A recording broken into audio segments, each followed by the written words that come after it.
പുറപ്പാട് അദ്ധ്യായം 13. ആദിജാതർ ദൈവത്തിന്. കർത്താവ് മോശയോട് കൽപ്പിച്ചു, ഇസ്രായേലിലെ ആദിജാതരെയെല്ലാം എനിക്കായി സമർപ്പിക്കുക. മനുഷ്യരുടെയും മൃഗങ്ങളുടെയും കടിഞ്ഞൂലുകൾ എനിക്കുള്ളതാണ്. പുളിപ്പില്ലാത്ത അപ്പത്തിൻ്റെ തിരുനാൾ.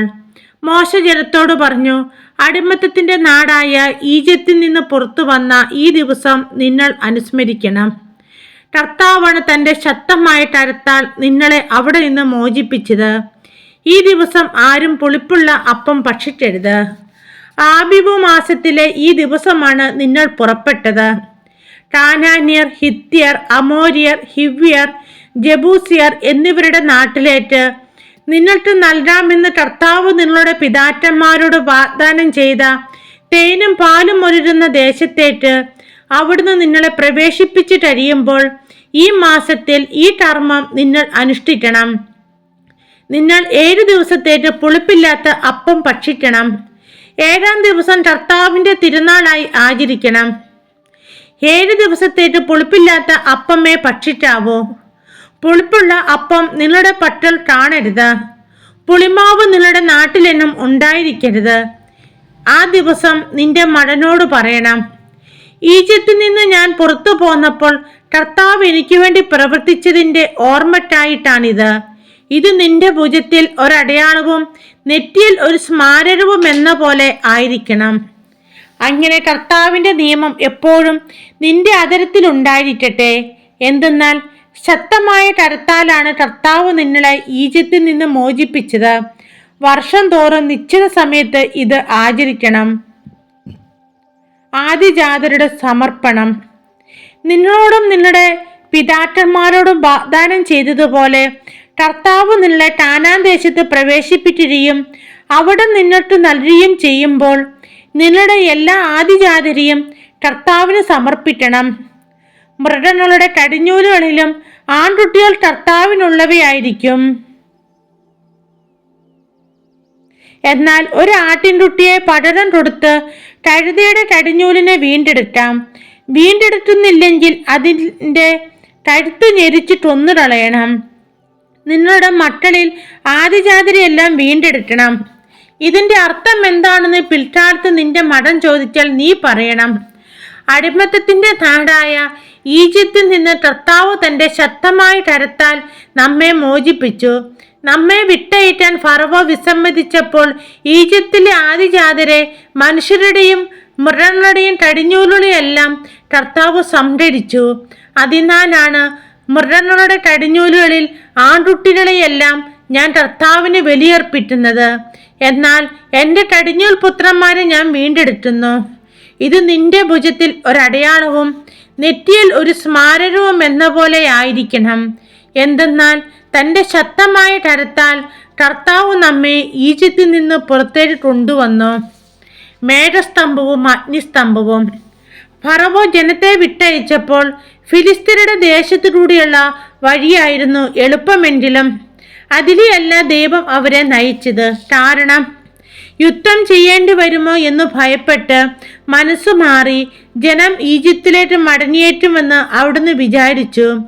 ദൈവം ജനത്തെ മരുഭൂമിയിലുള്ള വഴിയിലേക്ക് തിരിച്ചുവിട്ട് ചെങ്കടലിനു നേരെ നയിച്ചു. അവർ ഈജിപ്തിൽ നിന്ന് പുറത്തേക്ക് പോയത് ആയുധധാരികളായിട്ടാണ്. ജോസഫ് ഇസ്രായേൽക്കാരെ കൊണ്ട് സത്യം ചെയ്യിച്ചിരുന്നതനുസരിച്ച് മോശ ജോസഫിൻ്റെ അസ്ഥികളും കൂടെ കൊണ്ടുപോയി. ജോസഫ് അവരോട് പറഞ്ഞിരുന്നു, ദൈവം തീർച്ചയായും നിങ്ങളെ സന്ദർശിക്കും. അപ്പോൾ എൻ്റെ അസ്ഥികൾ ഇവിടെ നിന്ന് നിങ്ങളുടെ കൂടെ കൊണ്ടുപോകണം. അവർ സുക്കോത്തിൽ നിന്ന് മുൻപോട്ട് നീങ്ങി മരുഭൂമിയുടെ അരികിലുള്ള ഏത്താമിൽ കൂടാരമടിച്ചു. അവർക്ക് രാവും പകലും യാത്ര ചെയ്യാനാവും വിധം പകൽ വഴികാട്ടാൻ ഒരു മേഘസ്തംഭത്തിലും രാത്രിയിൽ പ്രകാശം നൽകാൻ ഒരു അഗ്നിസ്തംഭത്തിലും കർത്താവ് അവർക്ക് മുമ്പേ പോയിരുന്നു. പകൽ മേഘസ്തംഭമോ രാത്രി അഗ്നിസ്തംഭമോ അവരുടെ മുമ്പിൽ നിന്നും മാറിയില്ല. അദ്ധ്യായം 14. ചെങ്കടൽ കടക്കുന്നു. കർത്താവ് മോശയോട് അരുളിച്ചെയ്തു, ഇസ്രായേൽക്കാരോട് പറയുക, നിങ്ങൾ പിന്തിരിഞ്ഞും പിഹഹീറോത്തിനു മുമ്പിൽ മിഗ്ദോലിനും കടലിനും മധ്യേ ബാൽസെഫോന്റെ എതിർവശത്ത് പാളയമടിക്കുവിൻ. പാളയമടിക്കുന്നത് കടലിനടുത്തായിരിക്കണം.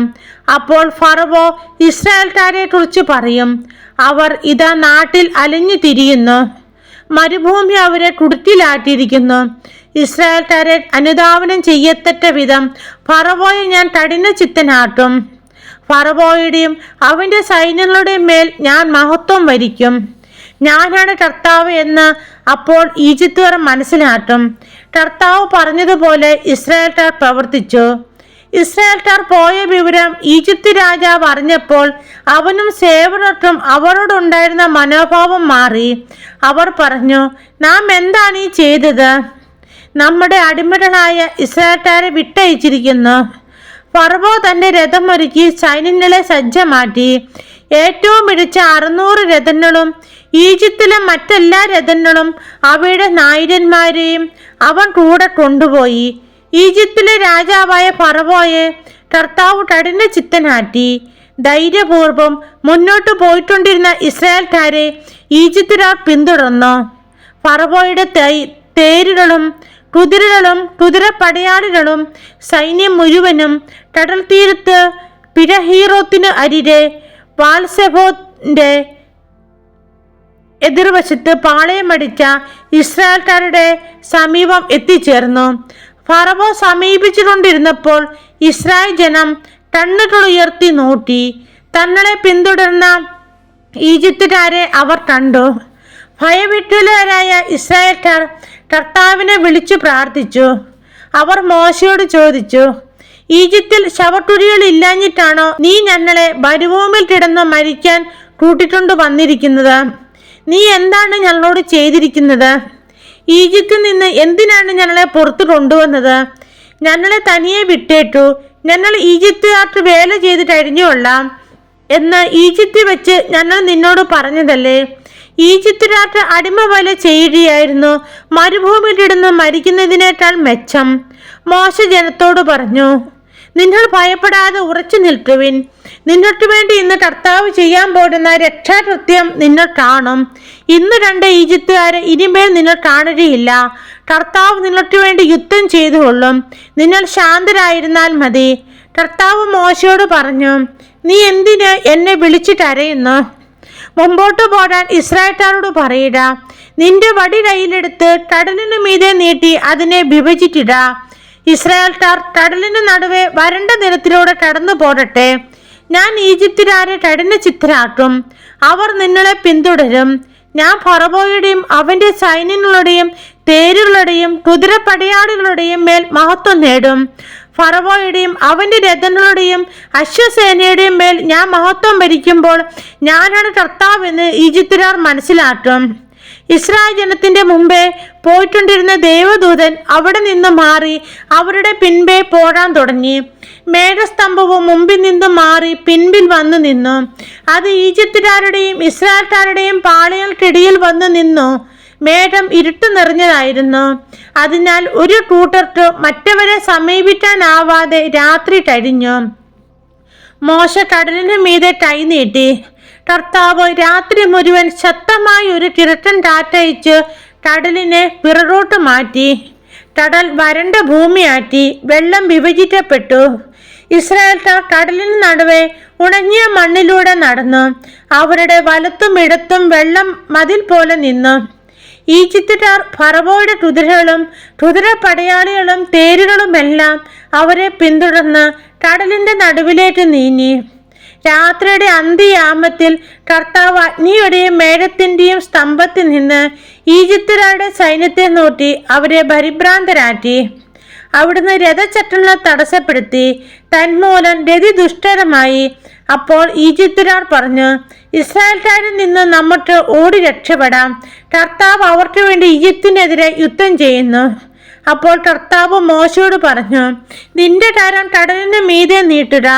വെള്ളം മടങ്ങി വന്ന് ഈജിപ്തുകാരെയും അവരുടെ തേരുകളെയും കുതിരപ്പടയാളികളെയും മൂടട്ടെ. മോശ കടലിന് മീതെ കൈ നീട്ടി. പ്രഭാതമായപ്പോഴേക്ക് കടൽ പൂർവ്വസ്ഥിതിയിലായി. ഈജിപ്തുകാർ പിന്തിരിഞ്ഞോടിയത് അതിന് മധ്യത്തിലേക്കാണ്. അങ്ങനെ കർത്താവ് ഈജിപ്തുകാരെ നടുക്കടലിൽ ആഴ്ത്തി. ഇസ്രായേൽക്കാരെ പിന്തുടർന്ന് കടലിൽ എറിഞ്ഞ തേരുകളെയും കുതിരപ്പടയാളികളെയും ഫറവോയുടെ സൈന്യം മുഴുവനെയും കടൽ വെള്ളം മൂടിക്കളഞ്ഞു. അവരിൽ ആരും അവശേഷിച്ചില്ല. എന്നാൽ ഇസ്രായേൽക്കാർ കടലിന് നടുവെ വരണ്ട ഭൂമിയിലൂടെ നടന്നുപോയി. അവരുടെ വലത്തും ഇടത്തും വെള്ളം മതിൽ പോലെ നിലകൊണ്ടു. അങ്ങനെ ആ ദിവസം കർത്താവ് ഇസ്രായേൽക്കാരെ ഈജിപ്തുകാരിൽ നിന്ന് രക്ഷിച്ചു. ഈജിപ്തുകാർ കടൽത്തീരത്ത് മരിച്ചിടത്തുന്നത് ഇസ്രായേൽക്കാർ കണ്ടു. കർത്താവ് ഈജിപ്തുകാർക്കെതിരെ ഉയർത്തിയ ശക്തമായ കരം ഇസ്രായേൽക്കാർ കണ്ടു. ജനം കർത്താവിനെ ഭയപ്പെട്ടു. കർത്താവിനെയും അവിടുത്തെ ദാസനായ മോശയെയും വിശ്വസിക്കുകയും ചെയ്തു.